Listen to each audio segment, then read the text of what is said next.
हम 2030 के विजन पे काम कर रहे हैं और ये राजस्थान को गर्त में ले जाने के लिए तरह तरह के षड्यंत्र रच रहे हैं।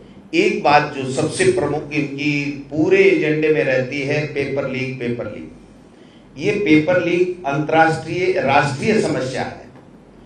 किसी भी देश में किसी भी सरकार ने इसके ऊपर अंकुश लगाने का हमारी सरकार के समय से पहले कोई प्रयास नहीं किया। मैं एक नमूना देना चाहता हूं।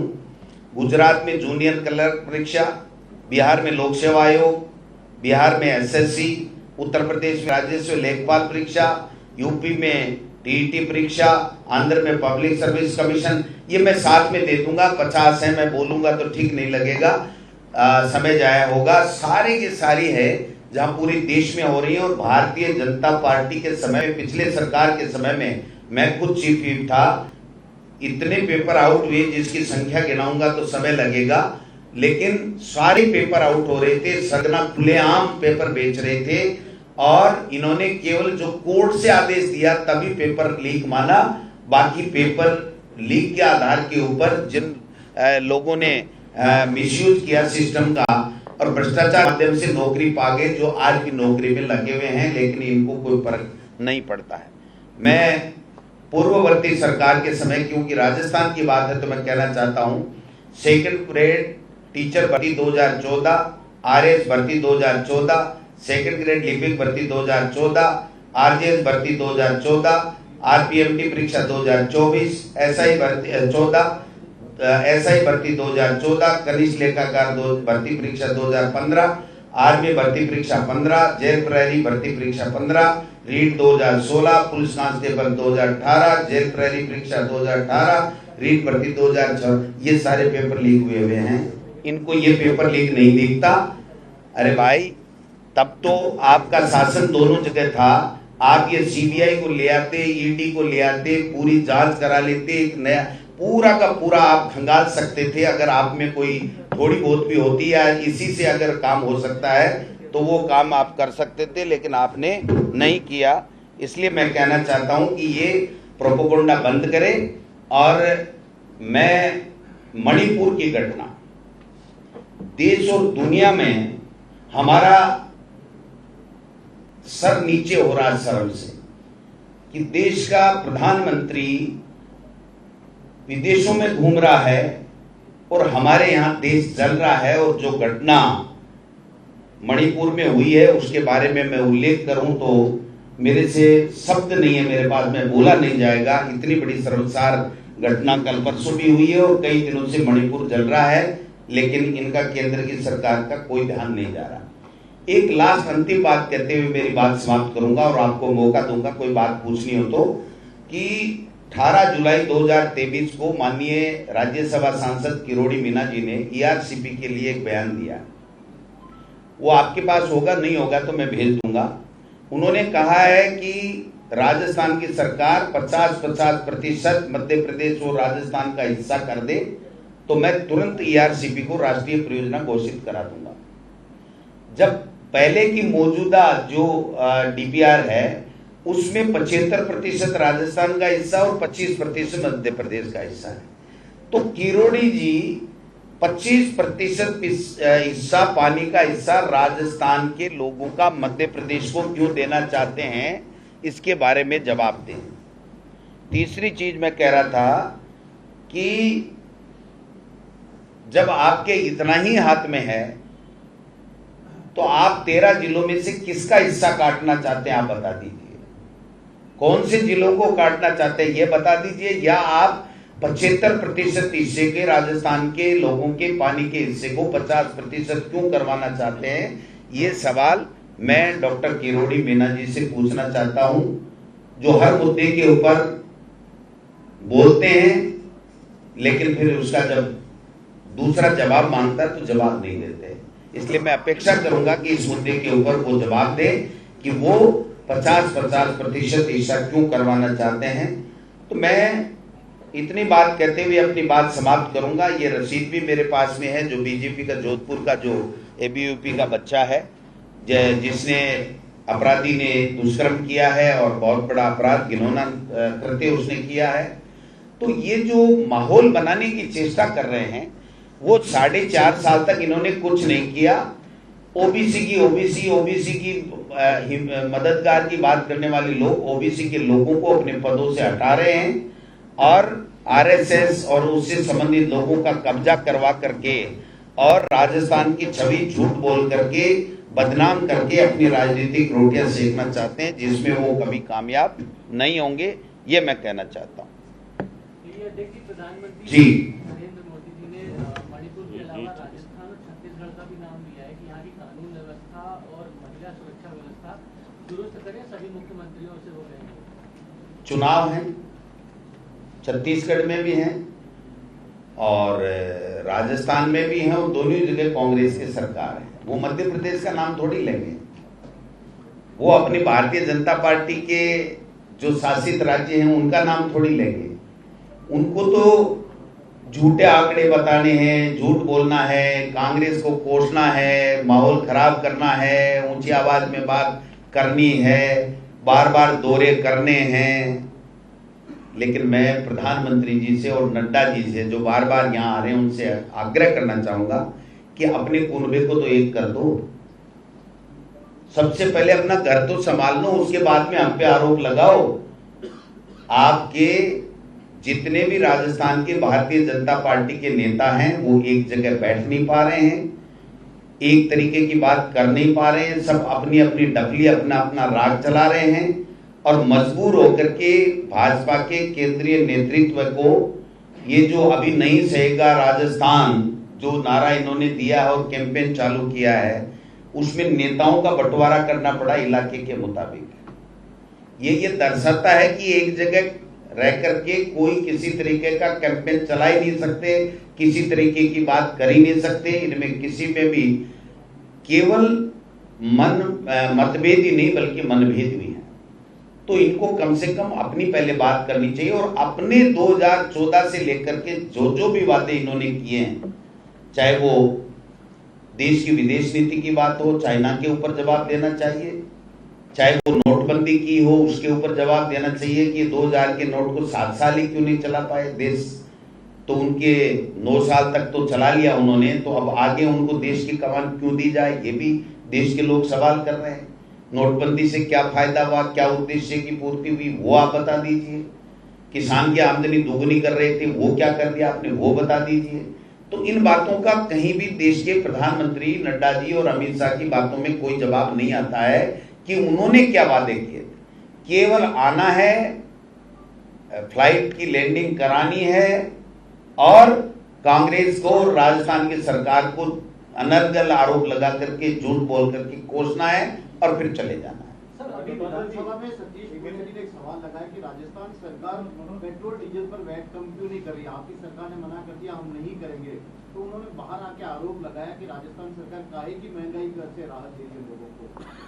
सतीश पूनिया जी की मजबूरी है, कुछ न कुछ तो बोलना पड़ता है, क्योंकि उनको अध्यक्ष से हटा करके उपनेता बना दिया, एक तरीके से उनकी इंसल्ट कर दी उन्होंने, काम उनसे कराया और अब उनको आगे कर दिया जिन्होंने काम नहीं किया।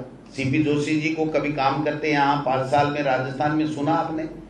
कभी देश की लोकसभा में कोई राजस्थान का मुद्दा उठाते सुना आपने? मोदी जी को भगवान बता रहे थे लोकसभा में, हमने सुना उनका वीडियो। भाई उनके लिए भगवान हो सकते हैं, हमारे लिए तो प्रधानमंत्री हैं देश के, सम्मानीय हैं, लेकिन हम क्या करें ऐसे प्रधानमंत्री जी का जो मन की बात करते हैं, काम की बात नहीं करते हैं। क्या सचमुच राजस्थान में पेट्रोल डीजल पर वैट सबसे ज्यादा? आप बताइए, नहीं, गलत बोलते हैं। इन्होंने जो एक्साइज ड्यूटी जो स्टेटों को मिलने वाली थी उसको तो बिल्कुल कम कर दिया और इनको जो एक्स्ट्रा एक्साइज ड्यूटी थी वो ज्यादा कर करके पूरे देश में जितना पैसा खर्च कर रहे हैं वो सारा का सारा पेट्रोल और डीजल से ले रहे हैं। जब आप अंतर्राष्ट्रीय बाजार में 140 रुपए प्रति बैरल जो था हमारा प्रति डॉलर कच्चा तेल, तो हम लोग 70 रुपए से कम में दे रहे थे। आज 100 रुपए के लगभग है तो 100 रुपए में ले रहे हैं हम। आप बताइए कि महंगाई कम करने का वादा उन्होंने किया था, केंद्र की जिम्मेदारी है, तो महंगाई कम तभी तो होगी जब पेट्रोल और डीजल से वो लोग बात सेस कम करेंगे, टैक्स कम करेंगे, और राज्यों को मिलने वाला जीएसटी का पैसा भी ले जा रहे हैं, समय पे वो भी नहीं दे रहे हैं, और जो एक्स्ट्रा हमें पेट्रोल और डीजल से जो पैसा मिल रहा था वो भी हमको जो सेस के रूप में उसकी भी प्रतिशत हमारा कम कर दिया स्टेट्स का। तो एक तरीके से स्टेट्स को पंगु बना दिया इन्होंने कि हमारे ऊपर निर्भर रहो, हम जो मर्जी है जो करेंगे, और अगर हमें आप दिखाओगे तो हम आपका पैसा रोक लेंगे, आप अगर हमारे खिलाफ बोलोगे तो हम पैसा रोक लेंगे। ये संघीय ढांचे के विपरीत है ये सारी भी।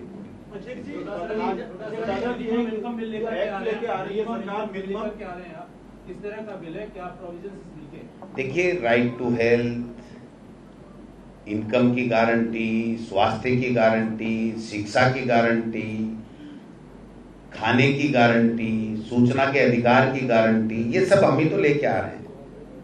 इन्होंने तो 2000 का नोट लाए जो 6 साल बाद में बंद करना पड़ा, और इनका तो भाई मामला अलग ही चल रहा है। आप देख सकते हो कि कितने लोग जेलों में बैठे हैं, क्या चल रहा है, कोई बोल नहीं सकता। जो अजीत पवार जी के ऊपर कितने बड़े संगीन आरोप लगाते थे, आज वो उनके उप मुख्यमंत्री हैं। कितने कितने नेता हैं जिनके ऊपर ईडी के केसेज हैं, सीबीआई के केसेज हैं, वो सब इनकी वॉशिंग मशीन से धुल करके जा रहे हैं, और बीजेपी में जाते ही एकदम पाक साफ हो गए हैं। तो इनका तो मामला केवल और केवल सत्ता पे काबिज रहना है, इसके अलावा कोई जवाबदेही इनकी देश के लोगों के प्रति नहीं। सर, ये बीजेपी ने सदन में डेली हंगामा कर रहे हैं कांग्रेस के खिलाफ, आपके दौर में क्यों डिफेंड नहीं कर पाए? आपको अभी बाहर प्रेस कॉन्फ्रेंस करना पड़ रहा है। नहीं, क्यों नहीं कर रहे हैं? हम तो कर रहे हैं ना, जवाब दे रहे हैं ना रोजाना। उनको तो वो तो टास्क लेके आए। राजेंद्र जी राठौड़ से आप क्या उम्मीद कर सकते हो? इनको तो 3 महीने एक इसी सत्र के लिए 8 दिन के लिए मौका मिला उनको, तो वो तो हर मुद्दे के ऊपर अनर्गल आरोप लगा करके खड़े होकर के बाहर जाना। उनको पूछो कि 4.5 साल में कितनी बार बाहर गए, अब इन 4 दिन में आप कितनी बार बाहर गए? जितने 4.5 साल में गए उतने तो ये 4 दिन में बाहर चले गए। तो हर दिन आना, गलत सलत झूठा मुद्दा लेना, और फिर बाहर चले जाना, और फिर हंसते हुए वापस आ जाना, अंदर आके वापस बैठ जाना। तो ये क्या है? ये राजस्थान की विधानसभा की प्रक्रिया और नियम और जो हमारा जो परिपाटी है उसको एक तरीके से ये कलंकित कर रहे हैं। मैं ये कहना चाहूंगा कि अपनी राजनीतिक रोटियां सेकने के लिए ये दुरुपयोग कर रहे हैं। देखिए, आप ये कह रहे हैं कि बीजेपी प्रोपेगेंडा फैला रही है। आपकी महिला विधायक कह रही है कि वो इस सरकार में खुद को महफूज नहीं मानती हैं, तो अन्य महिलाएं कैसे महफूज रहेंगी? उनका कोई व्यक्तिगत मामला होगा। मैंने बात की थी खुद ने, उनके किसी प्रकरण में कोई जांच की बात थी, या जो घटना घट गई जोधपुर में उसके संदर्भ में था। बाकी सरकार के लिए उन्होंने कभी नहीं कहा। उन्होंने हमेशा यही कहा कि हमारी सरकार बहुत अच्छा काम कर रही है, हमारी सरकार की बहुत अच्छी फ्लैगशिप योजनाएं हैं। तो वो जो व्यक्तिगत बात थी उनको उचित प्लेटफॉर्म पे ही कहनी चाहिए थी, बाहर मीडिया में नहीं कहनी चाहिए थी, ऐसा मेरा मानना है। बीजेपी के लिए तो सत्ता में आई तो आरपीएससी का पुनर्गठन करेगी पेपर लीक रोकने के लिए। क्या समझती है आपकी सरकार, पुनर्गठन की जरूरत है या नहीं है? देखिए, पारदर्शिता के साथ में परीक्षाएं हों, और इतनी प्रूफ के साथ में, इतनी कड़ाई के साथ में, इतनी पारदर्शिता के साथ में एग्जाम्स होनी चाहिए कि किसी भी बच्चे के साथ में कोई कुठाराघात नहीं हो। इसमें तो कोई दो राय नहीं है।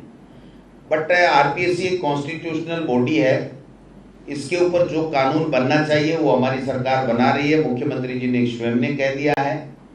लेकिन ये केवल बच्चों को बरगलाने की बातें कहते हैं। अगर इनके पास में कोई रोड मैप है तो वो बताएं। केंद्र की सरकार इनकी है और कॉन्स्टिट्यूशनल बॉडी है, राष्ट्रपति के हस्ताक्षर से ये बॉडी बनती है, तो ये बता दें कि हमारे पास में ये विजन है, हम ये करेंगे। ऐसे ही किसी पे कुछ भी आरोप लगा करके, सस्ती वाई लूट करके और बच्चों को बरगला करके उनका मानसिक शोषण करने की नीयत से अपने वोट बैंक की बात करना, मैं समझता हूं कि ये संविधान के खिलाफ है। इस तरीके की बातें करना। कौन सा कानून बना रहे हैं? जो परीक्षाएं पेपर लीक हो रहे हैं उसमें पेपर लीक होने में आजीवन कारावास तक की सजा के साथ हम लोग कर रहे हैं, तो उसमें कोई भी व्यक्ति आएगा तो वो सारा का सारा हम लोग देख रहे हैं और हमारी सरकार ला रही है। वो तो सब पेपर तो आरपीएससी पेपर ही तो कराती है, और कराती क्या है? आरपीएससी कोई सब्जी तो बेचती नहीं, वो तो पेपर कराती है।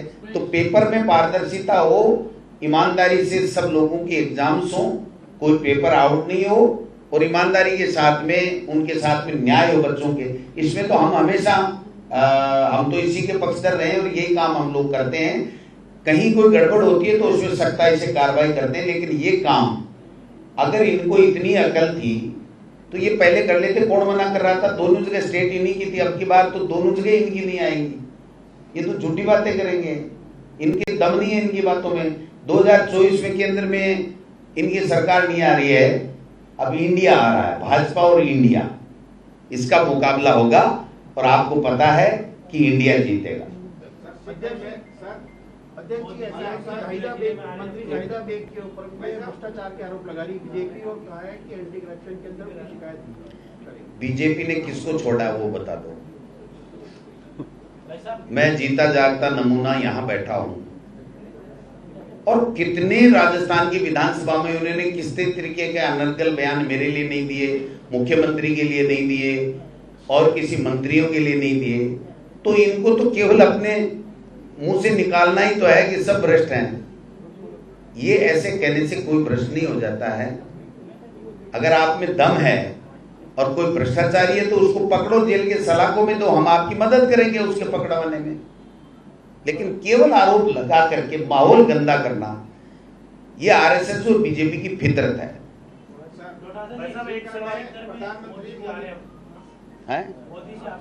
स्वागत है, देश के प्रधानमंत्री हैं, आएंगे तो स्वागत है, लेकिन उम्मीद करते हैं कि जब सीकर में आए तो अग्निपीठ और अग्निवीर और नेशनलाइज बैंकों का कर्जा माफ और 3 काले कानून, इनके ऊपर भी अपना विजन प्रस्तुत करें तो बहुत अच्छा लगेगा।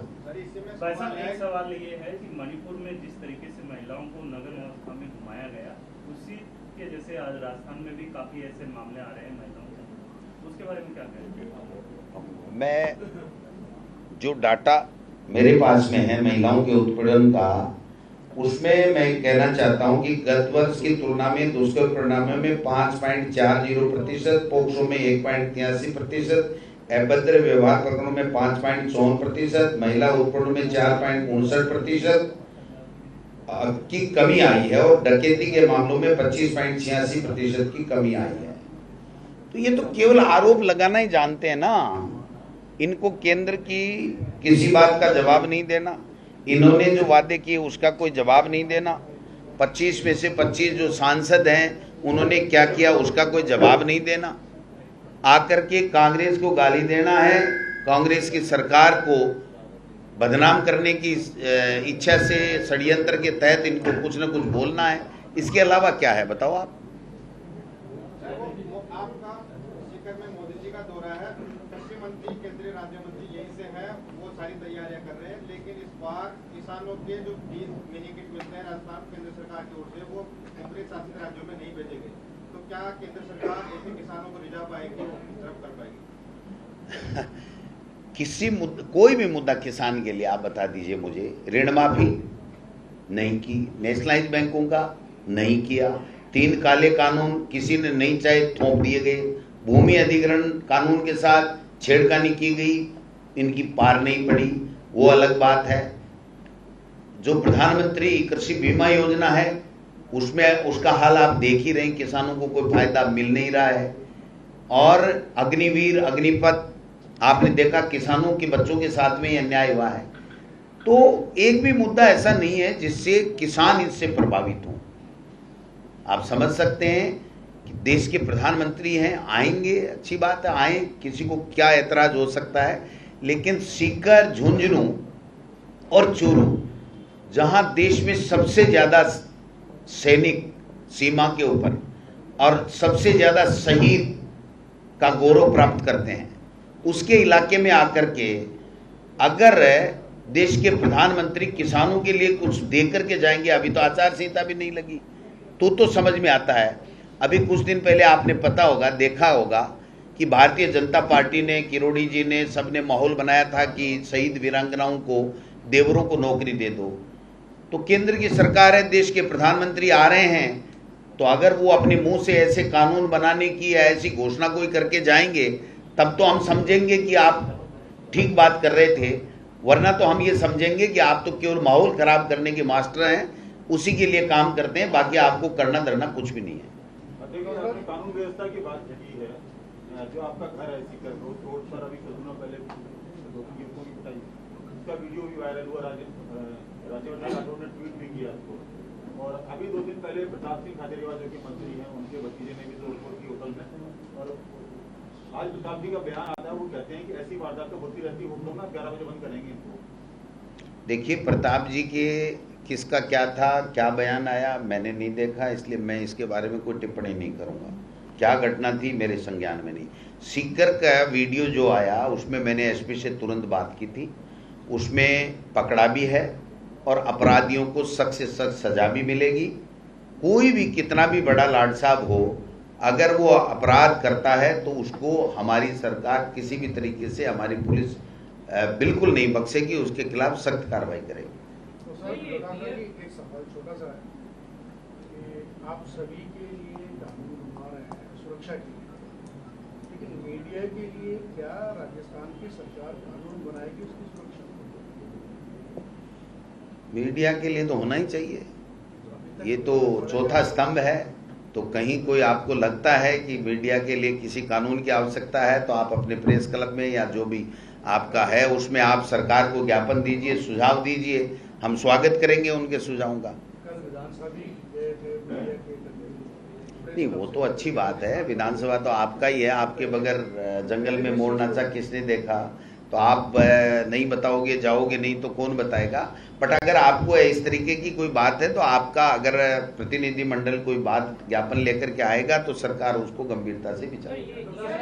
6 महीने पहले कांग्रेस के लिए ईआरसीपी बड़ा मुद्दा था। अब मुख्यमंत्री ने भी बजट भाषण में इसकी शुरुआत करने की घोषणा की थी, लेकिन अभी तक सिंचाई विभाग ने इसको लेकर के जो उसके अप्रूवल से वही जारी नहीं किए। कांग्रेस भी इसको स्लो डाउन में ले जा रही है। ईआरसीपी हमारा हक है, किसी की मेहरबानी नहीं है। केंद्र की सरकार चाहे जितना जतन कर ले, गजेंद्र सिंह जी चाहे कुछ भी कह देंगे, राजेंद्र जी राठौड़ का राज ला दो, हम ईआरसीपी के 46,000 करोड़ दे देंगे, वो पैसा उनका नहीं है। ये प्रदेश के लोगों का गाड़ी कमाई से जो टैक्स अदा करते हैं उसका पैसा जीएसटी के माध्यम से जाता है उनके पास में। इसलिए राजस्थान के लोग ईआरसीपी को राष्ट्रीय परियोजना घोषित करा के रहेंगे। हमारी सरकार ने 13,000 करोड़ रुपए दिए हैं, उसका काम हम शुरू कराएंगे और 2024 में हमारी सरकार आ रही है। इंडिया जीत रहा है, इंडिया जीतेगा। राजस्थान में ईआरसीपी राष्ट्रीय परियोजना घोषित होगी, मैं आपको गारंटी देके जा रहा हूँ।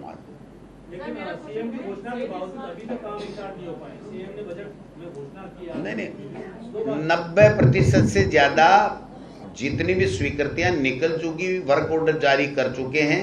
अभी महीना, 1.5 महीना, 2 महीना आचार संहिता में है। आप निश्चित मान के चलिए जितनी बजट घोषणाएं हुई है 100% हम लोग इम्प्लीमेंट कर देंगे, वर्क ऑर्डर जारी करेंगे। जोधपुर से 45 दिन से एक परिवार बैठा है, उनकी कोई सुनवाई नहीं हो रही। उनके 5 साल से उनका एक लड़का गायब है और ना उनको गहलोत से मिलने की। आप मेरे पास लाइए बहन जी, जहाँ भी जरूरत होगी हम लोग एसपी, आईजी, डीजी सबसे मिलाएंगे, हम लोग मदद करेंगे। अगर हम मेरे संज्ञान में नहीं है ऐसा मामला, कोई दिक्कत नहीं है, सबके लिए दरवाजे हमारे खुले।